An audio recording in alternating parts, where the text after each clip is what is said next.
अस्सलाम वालेकुम।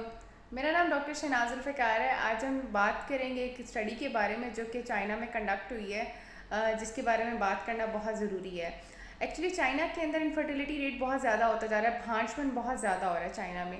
इसलिए वहाँ के साइंटिस्ट ने एक स्टडी कंडक्ट की ताकि इनफर्टिलिटी की डिफरेंट रीजंस को फाइंड आउट किया जाए।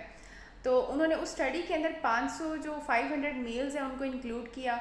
अब 500 मेल्स जो थे ये वो मेल्स थे जो एक हेल्दी लाइफस्टाइल में रहते थे, जो एक अपेरेंटली एक हेल्दी थे, जिनका कोई एक्सपोजर नहीं था केमिकल्स के साथ या रेडिएशंस के साथ, या फिर कोई अंडरलाइंग डिजीज़ नहीं चल रही थी। Apparently they were healthy and living in a healthy environment. तो जब उन साइंटिस्ट ने उन 500 मेल्स का सीमन एनालिसिस किया, दे वर सरप्राइज्ड कि उनके सीमन के अंदर माइक्रो प्लास्टिक मिला। 500 के 500 मेल्स के सीमन के अंदर माइक्रो प्लास्टिक मिला, जिसकी वजह से फिर उन्होंने इस बात पे रिसर्च की कि ये अपेरेंटली कोई किसी प्लास्टिक की फैक्ट्री में काम नहीं करते, इनका प्लास्टिक के साथ कोई केमिकल्स के साथ कोई एक्सपोजर नहीं है। तो प्लास्टिक कैसे इनकी बॉडी के अंदर आया, प्लास्टिक कैसे इनके सीमन के अंदर आया? क्योंकि उस माइक्रो प्लास्टिक की प्रेजेंस की वजह से स्पर्म्स की मोटिलिटी बहुत ज़्यादा डिस्टर्ब हुई थी, उनकी मॉर्फोलॉजी बहुत डिस्टर्ब हुई थी। मॉर्फोलॉजी मीन्स कि जो उनके नॉर्मल स्पर्म्स हैं वो बहुत ज़्यादा मुतासिर हुए थे। तो उन साइंटिस्ट ने जब स्टडी कंडक्ट की, इसकी रीज़न फाइंड आउट की, तो उनको पता चला कि आजकल जो मॉडर्न लाइफस्टाइल है उसमें हम प्लास्टिक का यूज़ बहुत कर रहे हैं। लाइक जब हम प्लास्टिक की बॉटल्स में पानी पीते हैं तो इसकी प्लास्टिक की माइन्यूट क्वांटिटी हमारी बॉडी में चली जाती है।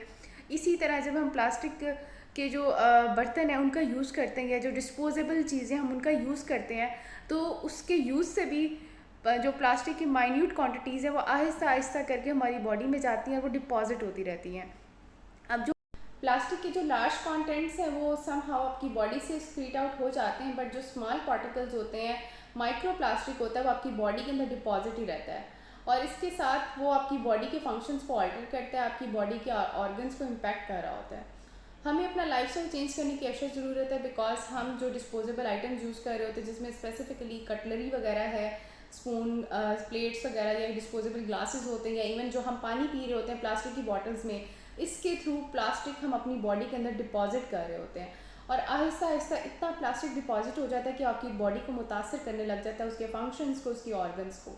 इसलिए भांजपन जैसी बीमारी और इसके अलावा कैंसर जैसी बीमारियों से बचने के लिए ज़रूरी है कि आप प्लास्टिक की चीज़ों का इस्तेमाल कम से कम करें। Thank you.